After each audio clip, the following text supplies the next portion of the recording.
আপনাকে পাঠতে হবে। উপরের অর্ডার। উপরের মানুষটাকে আরে আমি এতদিন কাজ করি, আমি তো উপরের মানুষটাই চিনলাম না, তার কোনো খোঁজ খবর পেলাম না।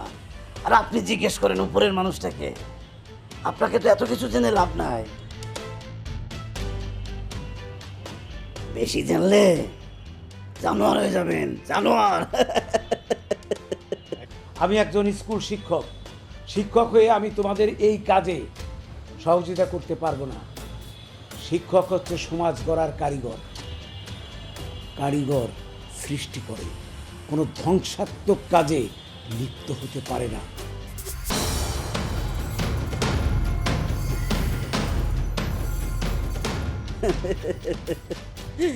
আপনি দেখছি ইন্টারন্যাশনাল মাফিয়া সম্পর্কে আপনার মোহ বলে কোনো ধারণা নেই। আপনাকে আমি একটা ধারণা দিই। লোকচক্ষুর অন্তরালে যে মানুষটি যা নয় তাকে দিয়ে সেই কাজটি করানোই ইন্টারন্যাশনাল মাফিয়াদের একটা কাজের ধরন। এই ধরেন আপনাকে আমি একটা উদাহরণ দেই। এই যে আমি যে বিজনেসটা করি, যে বিজনেসটা আমি করি সেটা কিন্তু আমি কখনো জিহ্বা দিয়ে ছুঁয়ে দেখি নাই। বিজনেসটা কি বুঝছেন না? তবুও কিন্তু আমি এই কাজ করছি। কিন্তু আপনাকে তো এই কাজটা করতেই হবে, কোনো না করা যাবে না। উপরের অর্ডার। যদি কাজটা না করি? এই শিক্ষক কি বলে, আমাদের কাজে যদি কেউ রাজি না হয় সে তো এই পৃথিবীতে থাকতে পারে না। হয় মঙ্গল করে, আর না হলে বুধ করে চলে যায়।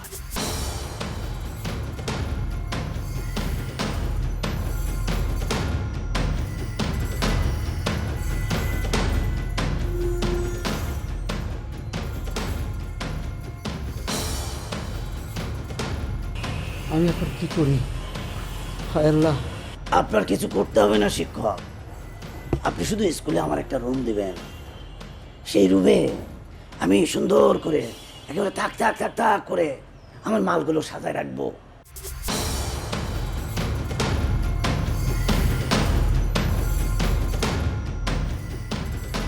আমার মালগুলো কিন্তু সুরক্ষিত থাকবে, কেউ সন্দেহ করবে না, আমিও নিশ্চিন্তে থাকবো।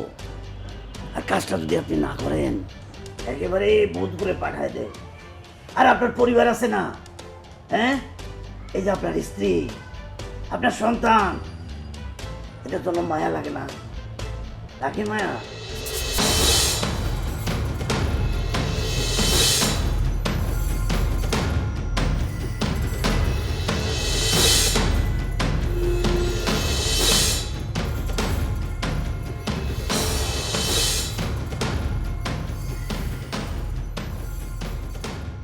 আমাকে দিয়ে এসব কাজ করানো কেন?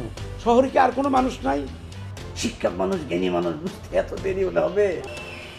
আপনি ভালো মানুষ, আমি আপনাকে যেভাবে বলি শোনেন। আপনাকে দিয়ে আমি কাজটা করলে কেউ সন্দেহ করবে না। আমার কাজটা কিন্তু খুবই খুবই সহজ হয়ে যাবে, একদম কোনো বাধা থাকবে না, আমি নিশ্চিন্তে কাজটা করতে পারবো।